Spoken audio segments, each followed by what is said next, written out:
Hello everyone. अभी बच्चों जो रिसेंटली पेपर हुआ है जेई का 21 तारीख को जो पेपर हुआ है शिफ्ट 1 का, आज हम वो डिस्कस कर रहे हैं। तो अभी हमने जो एनालिसिस करी पेपर की वो बहुत ही सरल पेपर आया था बच्चों एग्जाम में, ठीक है। तो बहुत मतलब इसमें जो 80% क्वेश्चन है मैं आपको अभी करके दिखाऊंगा, तो उसमें बिना पेन उठाए ही वो क्वेश्चन हो रहे हैं। मतलब हमें कुछ करना ही नहीं है। अगर आप बेसिक नॉलेज भी आप पढ़ के जा रहे हो पेपर के अंदर तो बहुत ही ईजिली आप क्वेश्चन पेपर को अटैम्प्ट करोगे और 80% पेपर तो आप ऐसे ही कर लोगे, मतलब बिना पेन उठाए कर लोगे। Is it clear? तो हम क्वेश्चन बाय क्वेश्चन आएंगे। ये एक्चुअल में क्या है, ये एग्जैक्ट पेपर नहीं है, मतलब एग्जैक्ट इन द सेंस हम बोल सकते हैं कि ये मेमोरी बेस्ड पेपर है। जो बच्चे एग्जाम देते हैं उसके बाद जब वो बताते हैं आगे कि ये क्वेश्चन आया था, इस तरीके से हम पैटर्न बना के क्वेश्चन बनाते हैं। तो ये मेमोरी बेस्ड पेपर है। अभी एग्जैक्ट पेपर जो एनटीए देता है वो बाद में आएगा। Is it clear? तो हम अभी आप देखो बच्चों, एक एक क्वेश्चन करके डिस्कस कर रहे हैं। जैसा कि आपको पहला क्वेश्चन स्क्रीन पे दिखाई दे रहा है, मैच द फॉलोइंग। आपको छोटा सा मैच द फॉलोइंग करना है। वेरी सिंपल क्वेश्चन है, मतलब इसमें पेन वेन उठाने की जरूरत नहीं है, बहुत ही इजी पैटर्न में ये क्वेश्चन आया हुआ है। जरा देखो, पहला आपको देखते ही समझ में आ रहा होगा H2PDBaSO4 it is a Rosenmund reduction. Simple याद करना है। देखो ये आराम से मैच हो गया, कुछ नहीं करना। SnCl2 HCl स्टीफन्स रिडक्शन बच्चों क्लास में बहुत बार याद करवाया जाता है, ठीक है। और CrO2 Cl2 it is a chromyl chloride. Chromyl chloride ये एक इटार्ट रिएक्शन है, इसमें टोलुइन बनता है। यू नो दैट टोलुइन बनता है, तो इसमें हम क्या बोल सकते हैं कि सीधा सीधा अरेंज हो रहा है। ये क्या है मैं आपको क्लास में याद कराता हूं बच्चों। जब भी हमारी ऑफलाइन क्लासेस चलती हैं तो मैं बताता हूं, CO जहां भी दिखाई दे एनहाइड्रस HCl के साथ, तो ये गेटरमैन कोच रिएक्शन होती है। तो सीधा सीधा बच्चों मैच हो गया। वेरी सिंपल क्वेश्चन है। अब आप इसके ऑब्जेक्टिव देख सकते हो, मतलब मैचिंग में जो भी आए होंगे एग्जाम के अंदर के, फर्स्ट का सेकंड आ गया, मतलब सेकंड का और फिर फोर्थ आ गया, इस तरीके से ऑप्शन मैच कर सकते हो। तो देखो कितना सिंपल क्वेश्चन था, कुछ भी नहीं करा। मतलब मैंने तो बताने में इतना टाइम लगा दिया, जब आप पेपर कर रहे होगे तो मुश्किल से 5 सेकंड में ये क्वेश्चन आप सॉल्व कर लोगे। चलो नेक्स्ट क्वेश्चन की तरफ चलते हैं बिना टाइम वेस्ट करे हुए। देखो आप लेवल देखो, level is very easy. Next चलते हैं। नेक्स्ट क्वेश्चन स्टेटमेंट वाइज आया। आपको बताना है which of the followings are correct regarding the Mn2O7। Mn2O7 के रिगार्डिंग ये जो स्टेटमेंट दिए इनमें से कौन कौन से स्टेटमेंट करेक्ट हैं ये आपको बताना है। तो वेरी सिंपल है। तो Mn2O7 एक डी ब्लॉक का मैग्नीज ऑक्साइड है, ठीक। तो Mn2O7 देखो कितना सरल है। वैसे तो मैं इस क्वेश्चन में भी पेन नहीं उठाता, तुम कह रहे हो कि सर बिना पेन उठाए, तो बहुत सिंपल है। देखो अगर हम देखें तो 7 दूनी 14, 14 का आधा करो 7, मतलब 7। Mn की कितनी ऑक्सीडेशन स्टेट आई? 7 आई। अगर आप निकालने को कहो तो मैं निकाल सकता हूं। तो 2x प्लस माइनस का 2, ऑक्सीजन का माइनस का 2 होता है, इंटू 7 इज इक्वल टू 0। तो 2x इज इक्वल टू 14। तो x is equal to what बच्चों? 7। और आपको पता है Mn किस ऑक्सीडेशन स्टेट में रहता है? मैक्सिमम 7 में ही रहता है। तो इसकी मैक्सिमम में है। तो देखो एक स्टेटमेंट लिखा है, it has highest oxidation state of Mn। Yes highest है। Mn की ऑक्सीडेशन स्टेट क्या होती है? 7 होती है। और निकल के भी कितनी आई? 7। तो मैक्सिमम है, मतलब सेकेंड स्टेटमेंट सही है। अच्छा पहले स्टेटमेंट पे तो हमने देखा ही नहीं, it is a ionic oxide. नहीं, ये एक आयनिक ऑक्साइड नहीं है। जितने भी डी ब्लॉक के ऑक्साइड्स होते हैं जनरली वो क्या होते हैं? आयनिक नहीं होते, कोवेलेंट नेचर के होते हैं। इट मींस पहला स्टेटमेंट इनकरेक्ट हो गया, ठीक। अगले स्टेटमेंट पे चलते हैं। C, oxygen stabilize by the forming of multiple bonds. Multiple bond का मतलब होता है double bond, triple bonds. Is it clear? तो मल्टीपल बॉन्ड्स के अंदर हम बात करें तो इसका स्ट्रक्चर बनाना पड़ेगा। तो स्ट्रक्चर की बात करें तो बहुत सिंपल है। 2 Mn है, 2 Mn बना दिए। अच्छा 7 ऑक्सीजन है तो पार्शियलिटी करनी नहीं, 3 ऑक्सीजन इसको दो, 3 ऑक्सीजन इसको दो और एक बीच में रखो। सिंपल सी बात है। तो 1 ऑक्सीजन, 2 ऑक्सीजन, 3 ऑक्सीजन, 1 2 3, एक बीच में रख दो। और आपको पता है ऑक्सीजन कितने बॉन्ड बनाता है? 2 बॉन्ड बनाता है, ठीक है। 2 2 2 सबके बना दो, 2 2। 1 ऑक्सीजन बीच में रखा है तो दोनों से बनाएगा, एक इधर, बन गया स्ट्रक्चर। क्या इसमें मल्टीपल बॉन्ड नहीं है? मतलब डबल बॉन्ड है? यस, यहां पे रह गया था। तो ये वाला स्टेटमेंट भी सही है, मल्टीपल बॉन्ड है। Is it clear? Very good. Next statement, it has 1 bridge oxygen. बिल्कुल सही है, ये ब्रिज बन रहा है ना, देखो ऐसे चल के जा सकते हो, छोटा छोटा बच्चा ये जा रहा है, ठीक, ऐसे चल के। Is it clear? तो ये ब्रिज भी है, मतलब थर्ड ऑप्शन भी करेक्ट है। तो BCD it means third statement is correct. समझ में आ रहा है सब बच्चों को? बहुत बढ़िया। तो बच्चों आप इस पेपर को करने का मतलब कराने का हमारा उद्देश्य क्या है? हमारा उद्देश्य है कि बच्चों आप गैस करो कि किस लेवल का पेपर आ रहा है, आप कितनी अंडरस्टैंडिंग सब्जेक्ट के साथ रखो, बेसिक बेसिक, तो आप पेपर कर लोगे। 2 क्वेश्चन है बिना कैलकुलेशन के, बहुत कम समय में हो गए। नेक्स्ट क्वेश्चन पे चलते हैं। नेक्स्ट क्वेश्चन देखो, बहुत सरल क्वेश्चन आया है। इसके ऑब्जेक्टिव्स शायद नीचे नहीं लिखे हैं, लेकिन जो इसका सोल्यूशन है मैं आपको बता देता हूं। इसमें पूछा है न्यूक्लियोफिलिसिटी बता दो बच्चों। What is nucleophilicity? जो बच्चे भी जानते हैं न्यूक्लियोफाइल क्या होता है, everyone knows nucleophile. Nucleophile is what? जिस स्पीशी पर नेगेटिव चार्ज होता है वो न्यूक्लियोफाइल होता है। या फिर हम दूसरे टर्म्स में ये भी बोल सकते हैं कि नेगेटिव चार्ज डोनेट करने की एबिलिटी को हम न्यूक्लियोफिलिसिटी बोलते हैं। समझ पा रहे हो? तो नेगेटिव चार्ज डोनेट करने की एबिलिटी, तो हम ये देखते हैं कि किसमें नेगेटिव चार्ज डोनेट करने की एबिलिटी ज्यादा है, उसकी न्यूक्लियोफिलिसिटी ज्यादा होगी। Is it clear? तो हम चेक करते हैं। बहुत सरल है ये।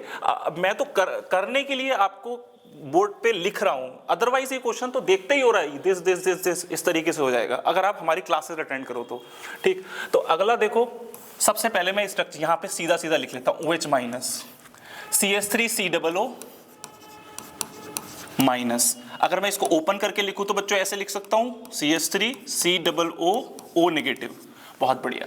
पीएच का मतलब होता है benzene ring, you know that benzene ring, yes, O minus. उसके बाद ClO4 का मतलब होता है, इस तरीके से हम स्ट्रक्चर बना लेते हैं ClO4 का। बच्चे इसे मन में ही बना लेते हैं, ठीक है। और कुछ भी था क्या? नहीं। अच्छा एक बात बताओ, जो नेगेटिव चार्ज रेजोनेंस करता है वो डोनेट कम होता है दूसरे को, मतलब उसकी न्यूक्लियोफिलिसिटी कम होती है, तो रेजोनेंस करने वाले नेगेटिव चार्ज की न्यूक्लियोफिलिसिटी कम होती है। यस और नो? इस बात से एग्री करते हो? बहुत बढ़िया। तो रेजोनेंस कौन नहीं कर रहा उसकी न्यूक्लियोफिलिसिटी ज्यादा होगी ना, तो ये वाला नेगेटिव चार्ज रेजोनेंस नहीं कर रहा। रेजोनेंस करने की कंडीशन क्या होती है? जो नेगेटिव चार्ज होता है वो कॉन्जुगेटेड होना चाहिए। मतलब देखो ये कॉन्जुगेटेड है, ये कॉन्जुगेटेड है, ये कॉन्जुगेटेड है, ये कॉन्जुगेटेड है, ये कॉन्जुगेटेड है, ये कॉन्जुगेटेड, यही तो नहीं है। तो सबसे ज्यादा कौन हो गया? OH minus. समझ में आ रहा है? अब आता है कि बाकी तो रेजोनेंस कर रहे हैं, अब रेजोनेंस वालों में कैसे डिफरेंशिएट करें? बहुत बढ़िया। तो जरा देखो, अब हम देखेंगे किसका रेजोनेंस बेकार है, किसका रेजोनेंस अच्छा है।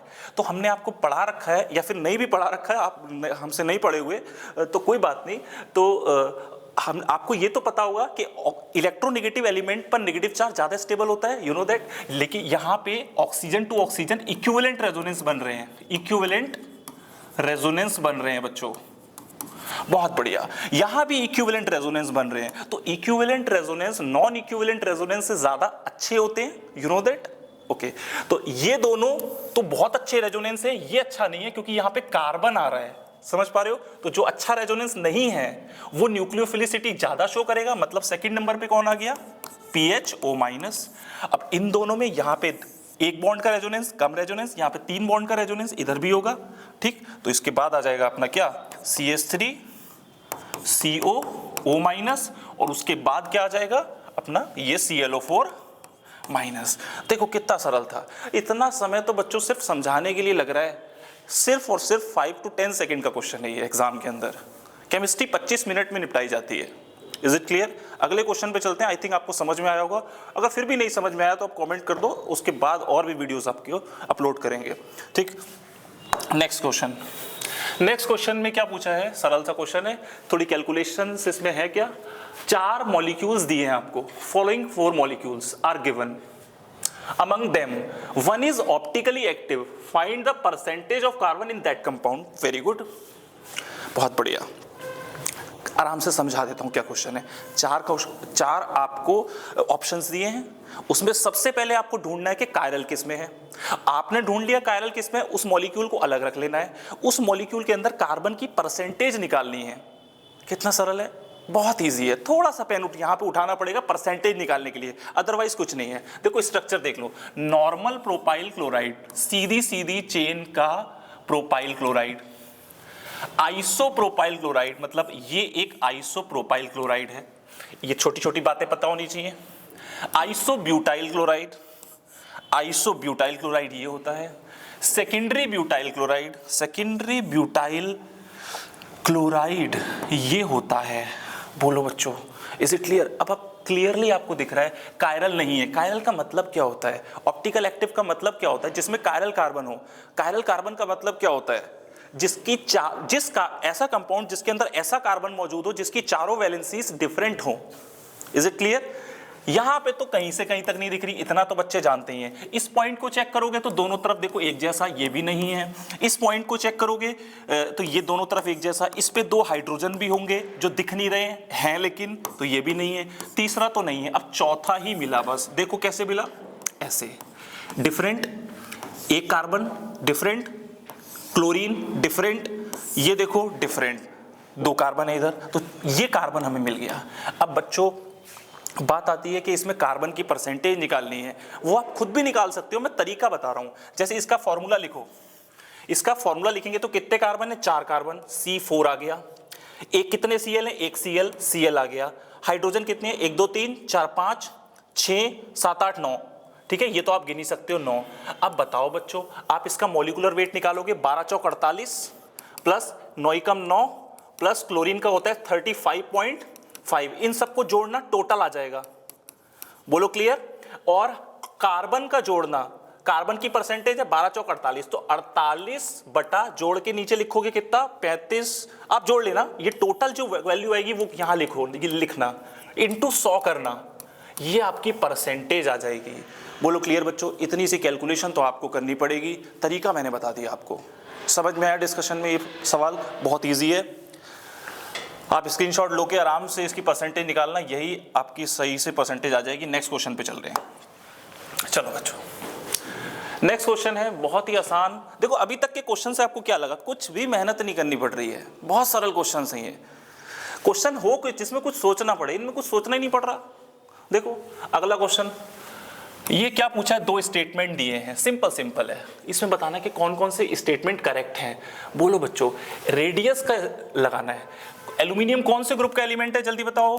बता तो सकते नहीं क्योंकि ऑफलाइन चल रहा है, ठीक। तो एल्यूमिनियम है 13 ग्रुप का, ठीक। मैग्नीशियम क्या है? 12th ग्रुप का। आपको पता है लेफ्ट टू राइट जाने पर रेडियस घटती है। लेफ्ट टू राइट जाने पर क्या होता है बच्चों? रेडियस घटती है। तो ऑब्वियस सी बात है mg की ज्यादा होनी चाहिए एल्यूमिनियम से। यहां क्या लिखा है? एल्यूमिनियम की ज्यादा mg से, स्टेटमेंट विल बी रॉन्ग।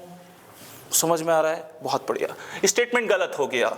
उसके बाद देखना है atomic size always depend on the electronegativity. बिल्कुल नहीं, एटॉमिक साइज इलेक्ट्रोनेगेटिविटी पर डिपेंड करता है लेकिन पूरी तरीके से नहीं करता है। वो इफेक्टिव न्यूक्लियर चार्ज पे भी डिपेंड करता है, स्क्रीनिंग इफेक्ट पे भी डिपेंड करता है, बहुत सारे फैक्टर है, लेंथेनॉइड कॉन्ट्रैक्शन पे भी डिपेंड करता है। There are so many factors depend. Is it clear? तो दूसरा स्टेटमेंट भी गलत हो गया, दोनों स्टेटमेंट गलत है। ऐसा किस में लिखा है? स्टेटमेंट 1 इज इनकरेक्ट, दोनों तो इसमें नहीं, दोनों इनकरेक्ट पूछे ना तो सेकंड आंसर आ गया। बोलो बच्चों, ये बहुत सरल क्वेश्चन था। अगले पे चलें। तो आपको बच्चों समझ में आ रहा होगा, आगे जो भी बच्चे इस वीडियो को देख रहे हैं, आगे आने वाला जो नेक्स्ट पेपर है उसकी तैयारी कर सकते हैं। बहुत सरल पेपर है, बस आपको थोड़ा सा रिवीजन करना है, टॉपिक मेंशन करने हैं, कौन से टॉपिक से क्वेश्चन पूछा जा रहा है। चलो बच्चों अगले क्वेश्चन पे आते हैं। देखो इस क्वेश्चन को, आपको सिंपल सी रिएक्शन पूछी है और देखो क्या है, which number of bromine atom in the given product. इससे जो बनेगा प्रोडक्ट उसके अंदर कितने ब्रोमीन हैं, ये क्वेश्चन है। मैं बस मेरे पता है, आप फीलिंग आती है क्वेश्चन को देख के, फीलिंग आती है और यार क्या क्वेश्चन पूछ दिया, फटाक से 10 सेकंड में आंसर करना होता है। यहां लिखने में थोड़ा टाइम लग रहा है। देखो ये कौन सी रिएक्शन है? पहले नंबर पे ब्रोमिनेशन, फ्रीडल हैलोजिनेशन वाली रिएक्शन होती है, electrophilic halogenation, you know that. और ये कैसा ग्रुप है जल्दी बताओ? NO2 ग्रुप कैसा होता है? Electron withdrawing. इलेक्ट्रॉन विड्रॉइंग अपना इलेक्ट्रोफाइल कहां पे भेजता है? मेटा पे भेजता है। तो पहला आंसर क्या आया? NO2 ग्रुप यहां भेजा, ब्रोमीन मेटा पे, ortho Meta, very good. HCl NO2 को रिड्यूस करता है NH2 में, तो सेकंड आंसर क्या आ गया? सेकंड आंसर आ गया, ये NH2 बन गया। ठीक है, यहां तक कोई दिक्कत नहीं। ये pH न्यूट्रल पता नहीं, मतलब ये अभी जब एग्जैक्ट पेपर आएगा तब पता चलेगा ये एग्जैक्टली क्या है। फिलहाल ब्रोमीन वाटर की रिएक्शन कराई। ब्रोमीन वाटर क्या करता है? तीनों पोजीशन, दोनों ऑर्थो और एक पैरा, उस पर ब्रोमीन लाता है। तो देखो अगला क्या आ गया? अगला यहां पे ब्रोमीन, यहां पे ब्रोमीन, यहां पे ब्रोमीन, यहां पे ब्रोमीन, ये आ गया बच्चों, बहुत बढ़िया। उसके बाद NaNO2 और HCl, ये क्या करता है, डाइएजोनियम क्लोराइड सॉल्ट बनाता है। मैं अगर इसी पे यहीं पे करूं तो ये N2Cl बन जाएगा, N2 प्लस Cl माइनस, बहुत बढ़िया। अब N2 प्लस Cl माइनस पे CuBr डाल दो तो Br आ जाएगा। तो मैं फाइनली आंसर यहां पे लिख देता हूं बच्चों आपके सामने, 1 Br, 2 Br, 3 Br, 4 Br और यहां पे भी Br। समझ पा रहे हो? और क्या पूछा था, नंबर ऑफ ब्रोमीन, तो कितने दिखाई दे रहे हैं, 1 2 3 4 5 फाइनल प्रोडक्ट में, तो आंसर विल बी 5। क्लियर है? बहुत सरल क्वेश्चंस हैं, सिंपल सिंपल ऑर्गेनिक आ रखी है। जल्दी से अगले क्वेश्चन पे चलते हैं बिना टाइम वेस्ट किए हुए। नेक्स्ट क्वेश्चन देखो, नेक्स्ट क्वेश्चन फिर से बच्चों देखो कितना सरल क्वेश्चन मैचिंग का आ गया। मैचिंग करते हैं तो देखो, सिस 2 ब्यूटीन एंड ट्रांस 2 ब्यूटीन। बच्चों सिस और ट्रांस कैसे आइसोमर्स होते हैं, स्टीरियो आइसोमर्स होते हैं। तो देखो मैच कर दिया हमने, ये कहाँ लिखा है स्टीरियो, बहुत बढ़िया, सब बच्चों को पता है। ब्यूटेनोइक एसिड आइसोप्रोपाइल मिथेनोएट, अरे भाई स्ट्रक्चर भी नहीं बताने, ओएट है, एसिड है, एसिड और ओएट, एसिड और ईस्टर ग्रुप होते हैं, फंक्शनल ग्रुप चेंज हो गए तो फंक्शनल आइसोमर्स हो गए ये। 1 ब्यूटीन 2 ब्यूटीन, 1 ब्यूटीन 2 ब्यूटीन, ये कैसे हो गए, पोजिशनल आइसोमर, क्योंकि 1 नंबर पे ब्यूटीन है फिर 2 नंबर पे ब्यूटीन है, पोजीशन चेंज हो गई, that's why we call it as positional isomer. Normal, अब जो बचा वो तो आप खुद लगा सकते हो, ये चेन आइसोमर है। तो कुछ कर रहा हूं क्वेश्चनों में, पता नहीं क्या ही लेवल कर दिया एनटीए ने। हमारे जमाने में आया करता था पेपर, एक एक क्वेश्चन बच्चे देख के घबरा जाया करते थे, ये क्या सड़े हुए क्वेश्चन है। जरा देखो अगला क्वेश्चन, SN2 का रेट बताना है, ऑर्डर ऑफ SN2 रिएक्शन। अब आपको पता है, मैं दोनों बता देता हूं, SN1 भी बता देता हूं, SN2 भी। SN1 में देखते हैं +I और +M से, SN2 में देखते हैं -I और -M से इफेक्ट देखते हैं। तो जल्दी से देख लो, बहुत सिंपल है। NO2 कैसा है, NO2 -M है, मेटा पे ओनली -I लगेगा। NH2 कैसा है, +M है, OH कैसा है, +M है। ये सब सीरीज आपको याद होंगी। माइनस किस में ज्यादा, ऑब्वियसली A में ज्यादा, तो A, फिर B में माइनस है, और फिर अब अच्छा इन दोनों में प्लस है लेकिन किस में ज्यादा, जिसकी इलेक्ट्रोनेगेटिविटी कम, तो नाइट्रोजन की इलेक्ट्रोनेगेटिविटी कम होती है तो उसका +M ज्यादा होता है, इस वजह से आ गया D। इसके बाद आ गया C। क्या ऐसा आंसर मौजूद है ABDC? यस, सेकेंड नंबर पे मौजूद है। देखो कितने सरल क्वेश्चन हैं, समझ पा रहे हो बच्चों? मैं भी इतनी जल्दी जल्दी करके थक गया हूं। अगले क्वेश्चन पे चलते हैं। ये एक जबरदस्त क्वेश्चन आया है जिसमें 14 लाख बच्चे छट जाएंगे और बहुत ही कम सही कर पाएंगे। एक पहला जबरदस्त क्वेश्चन है जो मेरे को दिखा है, जिसमें सिली मिस्टेक होने के चांसेस है। वैसे इतना भारी नहीं है लेकिन सिली मिस्टेक होने के चांसेस है। देखो मैं करता हूं,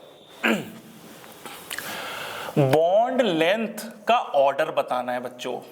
वेरी गुड, तो जरा लिख लेते हैं। CH है, CO है, C डबल बॉन्ड O है, C ट्रिपल बॉन्ड N है। CN के अंदर क्या होता है, ट्रिपल बॉन्ड होता है। अब जैसे इसके ऑप्शन है तो पता है क्या, इसमें बच्चे तुरंत, जैसे पेपर का फ्लो चल रहा होता है, बच्चा क्वेश्चन कर रहा होता है और तुरंत वो ना नॉर्मल चीजें सोचता है, अच्छी चीजें नहीं सोच पाता। तो जरा देखो, ये जो CN है, आप सभी को पता है कि ट्रिपल बॉन्ड जो होता है वो छोटा होता है डबल बॉन्ड से। तो इस फैक्ट को लगा के देखो कितने लोग गलत कर देंगे। तुरंत देखेंगे CN सबसे लास्ट में है क्या, हाँ है, तो सबसे छोटा है क्योंकि बाकी में तो सिंगल डबल है, वो छोटा है तो ये लगा देंगे और सब गलत कर देंगे। समझ पा रहे हो? लेकिन थोड़ा सा ध्यान से देखना है, जब भी हम डबल बॉन्ड और ट्रिपल बॉन्ड को आपस में कंपेयर कर रहे हो तो ये ध्यान रखना होता है कि एलिमेंट सेम होने चाहिए, एलिमेंट में बदलाव नहीं होना चाहिए। Is it clear? तो जरा ध्यान दो, यहां पे देखो CO single bond, CO double bond. देखो C और O एलिमेंट सेम है तो सिंगल डबल की कंपैरिजन की जा सकती है। मतलब C double bond O CO से तो ज्यादा ही होगा। तो C डबल बॉन्ड O सबसे ज्यादा कहां पे है, कहीं दिखाई दे रहा है? सॉरी, CO कहां सबसे ज्यादा, ये कहां दिखाई दे रहा है, यहां पे दिखाई दे रहा है। ओके, और कहां पे है, ये सेकंड में मिला, सेकंड में CO दिखाई दे रहा है सबसे ज्यादा, फिर C डबल बॉन्ड O। ठीक है, अब CN ट्रिपल बॉन्ड है, ये पीछे आ गया। अच्छा CH सबसे मेन फैक्टर है कि ये चीज मैं आपको समझा रहा हूं कि CN ट्रिपल बॉन्ड होने के बावजूद भी CH से ज्यादा क्यों हो गया? क्योंकि यहां पे एलिमेंट सेम नहीं है बच्चों। ये एनसीईआरटी में डेटा दे रखे हैं, मैं इसलिए बोलता रहता हूं कि एनसीईआरटी को ढंग से पढ़ लो। NCERT is the Bible for NEET exam और जेईई एग्जाम मेंस में। तो यहां पे एलिमेंट सेम नहीं है। एलिमेंट बहुत नन्ना सा एलिमेंट, हाइड्रोजन बहुत छोटा सा एलिमेंट है, तो उसकी जो बॉन्ड लेंथ है वो कम होती है, ट्रिपल बॉन्ड से भी कम होती है। तो यहां पे ये वाला एक्सेप्शन लगा है। ये एक छोटा सा क्वेश्चन है जो आपकी सिली मिस्टेक करा सकता है। अभी तक पहला क्वेश्चन मुझे मिला, समझ पा रहे हो बच्चों? Is it clear? बहुत बढ़िया। तो ये क्वेश्चन मैंने आपको डिस्कस किया, थोड़ा सा अच्छा क्वेश्चन था। अगले क्वेश्चन पे चलते हैं। बहुत बढ़िया। तो ये कुछ बायो टाइप क्वेश्चन लग रहा है, ठीक है, बायो मॉलिक्यूल से आया हुआ क्वेश्चन है। मैं आपको टॉपिक भी बता रहा हूँ, बायो मॉलिक्यूल का क्वेश्चन है। और आपने बहुत ही अच्छे से वो अमाइनो एसिड्स, प्रोटीन्स ये पढ़ रखे होंगे, याद कर रखे होंगे, रट्टा मार रखे होंगे आपने। तो बस इन लाइनों को पढ़ते जाओ, जो आपको लाइन सही लगे वो ठीक है, जो लाइन सही ना लगे वो आप देख लेना। अमाइलोज, सभी बच्चों ने अमाइलोज पढ़ा है। कहाँ होता है? सुक्रोज में 2 पार्ट होते हैं उसके, पॉलीसैकेराइड्स होते हैं, ठीक है। तो ये C2C6 बोला है, गलत है। ये C2C4 आई थिंक होता है, C1C4 आप चेक करना, ठीक है। ये गलत लिखा है, पहला स्टेटमेंट गलत है। अगला देखो, ड्यूरिंग डीनेचरेशन ऑफ प्रोटीन, यहाँ पे एक मिसिंग है, यहाँ पे देखो मिसप्रिंट है, शायद टाइपिंग में एरर है। डीनेचरेशन ऑफ प्रोटीन होना चाहिए, डिस्ट्रॉय बाद में होगा, ठीक है। Destroy but primary structure remains intact. इसका मतलब क्या है कि जब आप डीनेचरेशन के समय पर प्राइमरी स्ट्रक्चर्स जो हैं वो उन पे फर्क नहीं पड़ता है, सिर्फ टर्शरी स्ट्रक्चर्स पे फर्क पड़ता है, वो टूट जाते हैं। Is it clear? प्रोटीन के डीनेचरेशन में क्या होता है बच्चों? जो टर्शरी स्ट्रक्चर है वो टूट जाते हैं, primary remain as it is रहते हैं। तो ये तो सही लिखी है बात भाई, ठीक।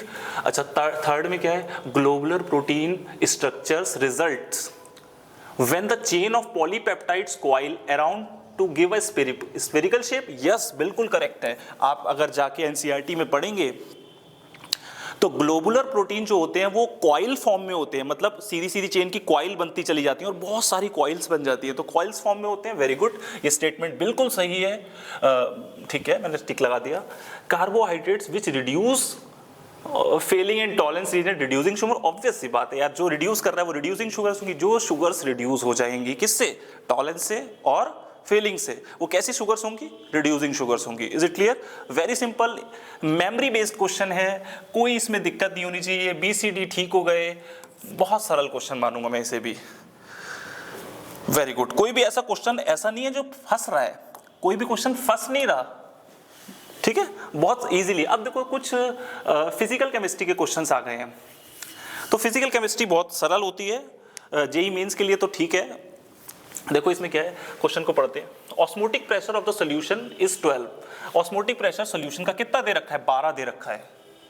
What is the concentration of NaCl solution which is isotonic to give the to the given solution at 300 Kelvin? बहुत बढ़िया, कुछ नहीं पढ़ना, 100%। अब तुम कहोगे क्या क्वेश्चन पूछ दिया ये, कितना सरल, कि कौन बच्चा नहीं जानता यार pi is equal to ICRT? कौन बच्चा नहीं जानता? हर बच्चा जानता है। बताओ पाई मतलब ऑस्मोटिक प्रेशर कितना दिया है? जल्दी से लगाओ, 12 दिया है, इज इक्वल टू आई।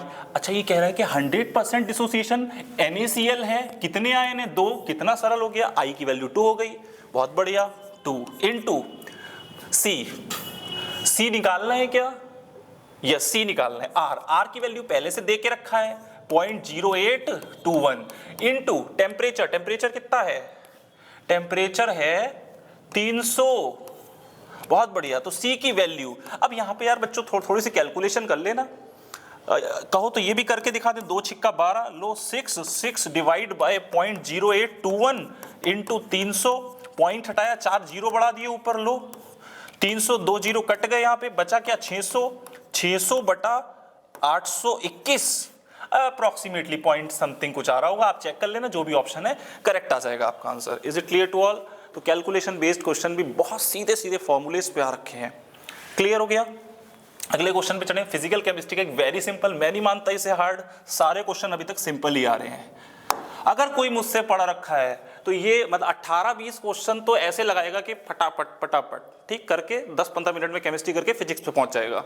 ठीक, अगले क्वेश्चन पे आ जाओ। व्हाट विल, ये देखो कहाँ से आ गया ये क्वेश्चन, आ गया कौन से चैप्टर से, चैप्टर भी बता रहा हूँ, ये आ गया एटॉमिक स्ट्रक्चर से। एटॉमिक स्ट्रक्चर कहाँ कहाँ पढ़ाया जाता है, फिजिक्स में भी, मॉडर्न फिजिक्स में पढ़ाया जाता है और केमिस्ट्री के अंदर भी पढ़ाया जाता है, सेकेंड चैप्टर क्लास 11th। ठीक, तो इसमें क्या कह रहा है बच्चों, third line of Paschen series and second line of Balmer series की वेवलेंथ का रेशियो बता दो बच्चों। क्लियर है, तो इसकी वेवलेंथ का रेशियो मैं फटाफट फॉर्मूला बताता हूँ। 1/λ is equal to R Z square 1/n1 square minus 1/n2 square. फटाक से लगा दो, 1/λ1 कर लो, आर हाइड्रोजन एटम है, जेड काट दो, 1 हो गया, आर n1। बहुत बढ़िया बात यहाँ पे आती है पास्चन सीरीज।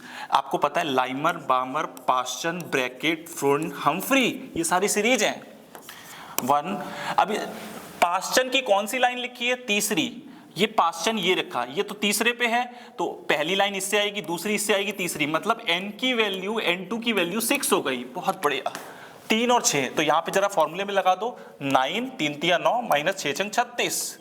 ठीक, इस तरीके से आप λ1 निकालना, तो कैसे हो गया, 36 में से 9 गया, कितना बचा, 27, 27 बटा 9 गुणा 36, आर ऊपर आ गया, इसको पलट दो लैम्डा निकालने के लिए, तो λ1 इज इक्वल टू कितना आ जाएगा, 9 गुणा 36 अपॉन 27, आर λ1 आ गया। Very good. अब इसमें सेकंड क्या निकालोगे, दूसरा क्या बोल रहा है, second line of Balmer. Balmer ये कहाँ पे बैठा है, 2 पे बैठा है, सेकंड लाइन यहां से आएगी, फिर उसके ऊपर से आएगी, मतलब यहां पे क्या आ गया, 4 4 और 2 का आ गया। तो जरा देखो 1/λ is equal to what, R 1 कितना, 2 दूनी 4 माइनस 4 चौक 16, तो कितना हो गया, आर 16 में से 4 गया 12, 12 बटा 4 गुणा 16, 1/λ, ये λ2 है, तो λ2 यहां पे देखो जरा जल्दी से, λ2 कितना आ गया, 4 गुणा 16 बटा 12 आर। अब इन दोनों का रेशियो चाहिए। अब आप रेशियो निकालोगे ना, पहला आंसर आ जाएगा, मैं आप करके देख लो, समझ पा रहे हो। तो ये आपका, आप इसको भारी कहोगे, ये भारी नहीं है, थोड़ा सा लेंथी है, भारी नहीं कहते इसको, सवाल को भारी नहीं है, इनमें से कोई भी भारी नहीं है, लड्डू सवाल है सारे, ये हटा दें बच्चों। बहुत बढ़िया, अगले सवाल पे चलते हैं। अरे यार, मोल कंसेप्ट का सवाल आया है, कितना सरल है। कैलकुलेशन में आपको बोलूंगा करने को, लेकिन मैं तरीका बता रहा हूं। 1 ग्राम ऑर्गेनिक कंपाउंड क्या प्रोड्यूस कर रहा है, Mg2P2O7। बहुत बढ़िया, 1 ग्राम कंपाउंड है, क्या है, कंपाउंड, तो क्या प्रोड्यूस कर रहा है, Mg2P2O7 प्रोड्यूस कर रहा है। बहुत बढ़िया। अच्छा, इसका वेट तो दिया है ना, यस 1.49 दिया है।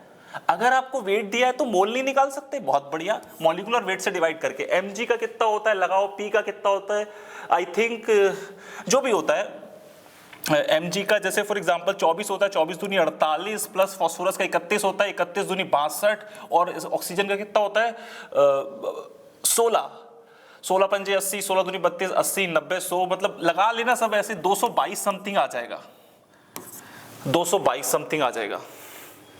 ठीक है, तो ये क्या निकले बच्चों, अब आप करना इसको सॉल्व करके, मैं आपको बस तरीका बता रहा हूं। ये क्या निकले, ये मोल निकले, ये क्या निकले, मोल। अच्छा, अब ये मोल किसके निकले, ये इस बेचारे के निकले, समझ पा रहे हो, इसके मोल इतने हैं, तो फास्फोरस के मोल कितने होंगे, जल्दी बताओ कैसे, जितने मोल पूरे के हैं 2 से मल्टीप्लाई कर दो, क्योंकि फास्फोरस में तो टोटल फास्फोरस के मोल कितने आ जाएंगे, तो हम लिख देते हैं मोल्स ऑफ फास्फोरस, फास्फोरस कितने आ गए, is equal to this quantity 1.49 upon 222 into 2।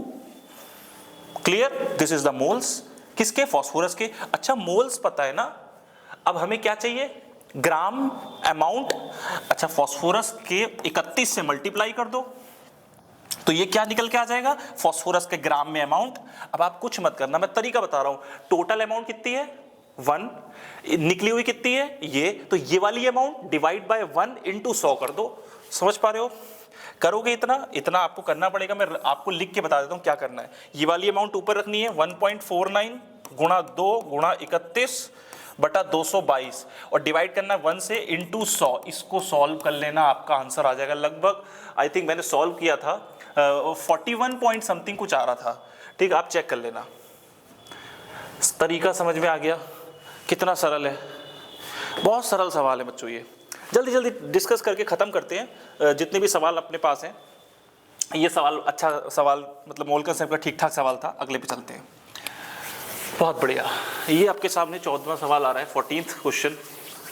1.5 gram of X is dissolved in 150 gram of solvent, molecular weight दे रखा है for a dilute solution, elevation of boiling point of solution is 0.5, calculate the relative lowering of vapour pressure. बहुत बढ़िया। तो बच्चों आप एक journal सा फार्मूला आपको याद होगा, मैं कुछ पेन का कलर चेंज कर लूँ, delta T B is equal to K B into M. याद है या नहीं है? कितना सरल है। डेल्टा टी बी दिया है क्या? यस 0.5, यस यही तो है ना 0.5 is equal to K B दिया है क्या? के बी यस दिया है 5 इंटू एम। पहले तो एम निकाल दो। अरे कट गया भाई, 0.1 आ गया, एम 0.1 आ गया। अब आपको रिलेटिव लोअरिंग पता है? रिलेटिव लोअरिंग का फॉर्मूला क्या होता है?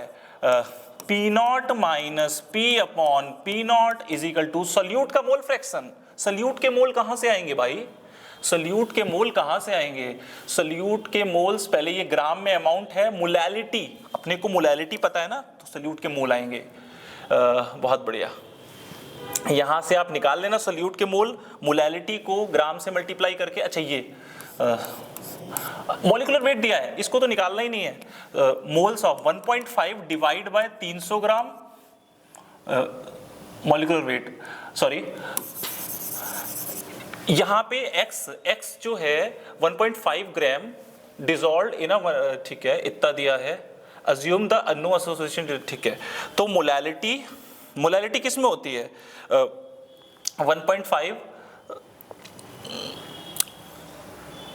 जो आपकी मोल्स निकालने, मोल्स इनटू मोलैलिटी, फॉर्मूला होता है मोलैलिटी इनटू वेट, किलोग्राम में ले लो, वेट किलोग्राम में ले लिया, तो मोलैलिटी कितनी आ गई? 0.1 इंटू वेट कितना आ गया किलोग्राम में? अगर हम देखेंगे तो इसको 1000 से डिवाइड करके क्या आ जाएगा? 0.150 आ जाएगा। ठीक है, ये मोल्स आ गए। अब मोल्स के बाद एक के तो मोल आ ही गए, अब दूसरे के मोल क्या है? मॉलिक्यूलर वेट 300 से डिवाइड करके देखो इसके आ जाएंगे। तो मैं फॉर्मूला लिखता हूं, देखो ब्लैक पेन से लिख देता हूं, आपको अच्छे से चमकेगा। तो देखो moles of solute divide by moles of solute दोबारा से प्लस मोल्स ऑफ सॉल्वेंट, ये है। अब थोड़ा सा आपको एफर्ट मानना है इस क्वेश्चन में, क्योंकि फिजिकल का देखो 8-10 क्वेश्चन तो मैंने ऐसे ही कर दिए, कुछ क्वेश्चंस तो आपको करने पड़ेंगे।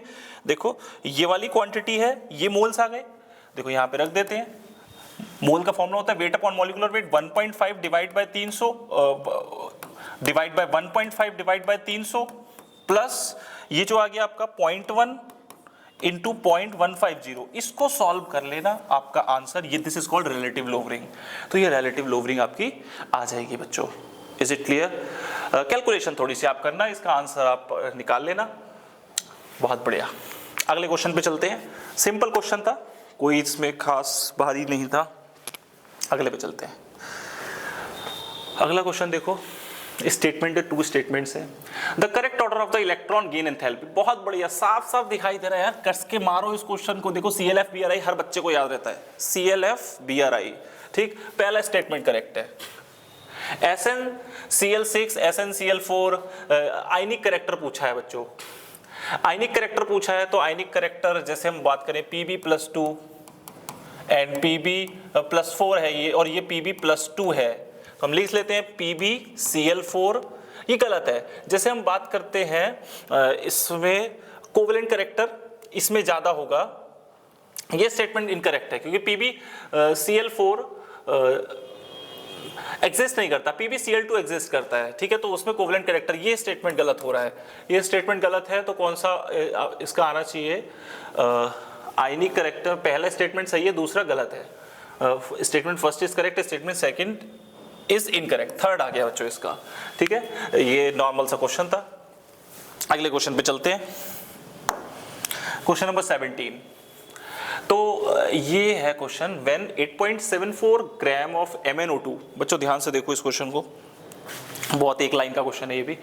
8.74 gram of MnO2 is treated with HCl। बच्चों क्या कर रहे हैं, MnO2 को किससे ट्रीट कर रहे हैं, HCl से ट्रीट कर रहे हैं। तो HCl से ट्रीट करेंगे तो क्या बनेगा, बहुत आसान सी रिएक्शन है, MnCl2 बनेगा, क्लोरीन तो वो बोल ही रहे हैं, पानी और बन जाएगा। ठीक है, तो यहाँ पे आप देखो क्या करो, 2 से यहाँ मल्टीप्लाई कर दो, 4 से यहाँ कर दो, Cl कितने हो गए, 4 ही हो गए, बहुत बढ़िया। अब आप क्या करो कि MnO2 का वेट दिया है, कितना वेट दिया है बच्चों, 8.74 ग्राम वेट दिया है, डिवाइड बाय मॉलिक्यूलर मास कितना दिया है, 87.4, पॉइंट हटाया 0 बढ़ा दिया, पॉइंट हटाया 2 0 बढ़ा दिए, ठीक, ये तो कट गया, 0 से 0 कट गया, 0.1 आ गया, क्या ये मोल आए। अच्छा बच्चों जरा देखो मोल कंसेप्ट, यहाँ 1 है तो यहाँ भी तो 1 ही है, तो जितने मोल MnO2 के उतने मोल क्लोरीन के इधर, बैलेंस्ड केमिकल इक्वेशन में, तो मोल्स आ गए। अब क्लोरीन के मोल्स आ गए तो क्लोरीन का मोलर मास कितना होता है, क्लोरीन का मोलर मास होता है 71, तो 71 से मल्टीप्लाई कर दो तो अमाउंट आ जाएगी, तो अमाउंट कितनी आ गई, 7.1 ग्राम। ये सब सवाल सीधे सीधे क्वेश्चन पूछे जा रहे हैं एग्जाम के अंदर, इस सेट में तो बहुत ही सीधे सीधे क्वेश्चन है। एक दो क्वेश्चन शायद और रह गए हैं, उसको देख लेते हैं मेमोरी बेस्ड में। अगला क्वेश्चन देखते हैं। जरा देखो बच्चों ये क्या लिखा है इसमें, what is the central atom and oxidation state of the compound formed when K2Cr2O7 react with H2SO4। Very good, क्या रिएक्शन बनेगी जरा बनाओ, K2Cr2O7 प्लस H2SO4 से CrO5 बनता है। बच्चों याद होना चाहिए डी ब्लॉक की, मैं आपको स्पेशली कहता हूं कि डी ब्लॉक के जो K2Cr2O7 है, KMnO4 है, इन दोनों की रिएक्शन बहुत अच्छे से तैयार करा करो, इससे हर साल क्वेश्चन आता है, क्वालिटेटिव एनालिसिस में भी पूछा जाता है, जगह जगह पर KMnO4 और K2Cr2O7 के क्वेश्चन पूछे जाते हैं। बहुत बढ़िया, तो CrO5 के बाद साइड प्रोडक्ट्स कुछ बनेंगे, जैसे K2SO4 बन जाएगा, प्लस कुछ वाटर निकल जाएगा।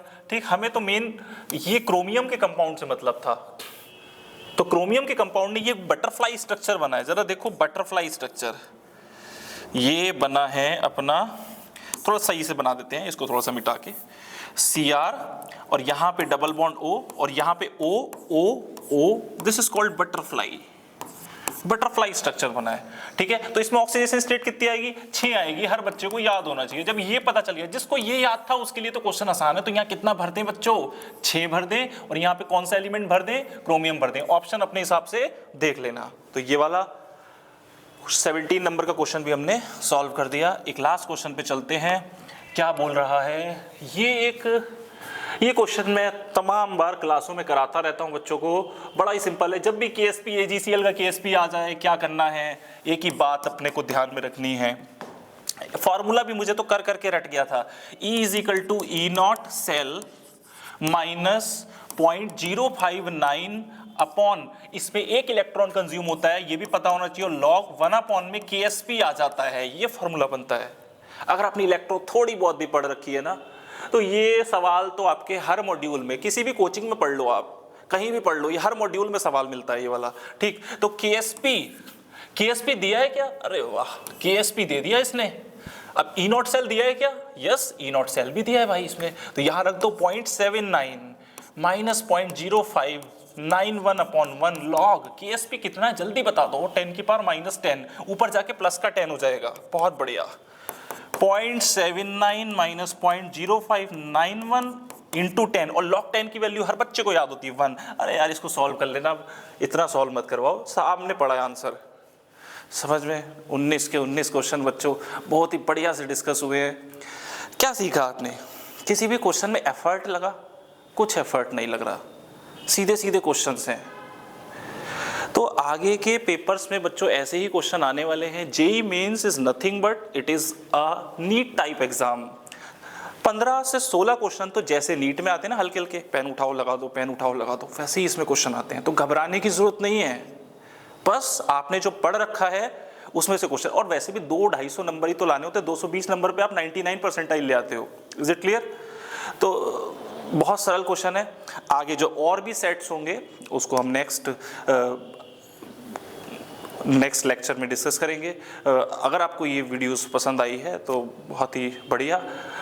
कमेंट्स में बताना बच्चों, अगर किसी क्वेश्चन का बाई चांस मेरे से गलत हो गया हो, भाई हम भी इंसान हैं बच्चों, है, तो आप मुझे कमेंट्स में बता सकते हो कि सर ये वाली चीज़ आपने गलत लिख दी थी, तो मैं उसको करेक्ट कर लूँगा। Don't worry. Thank you for watching.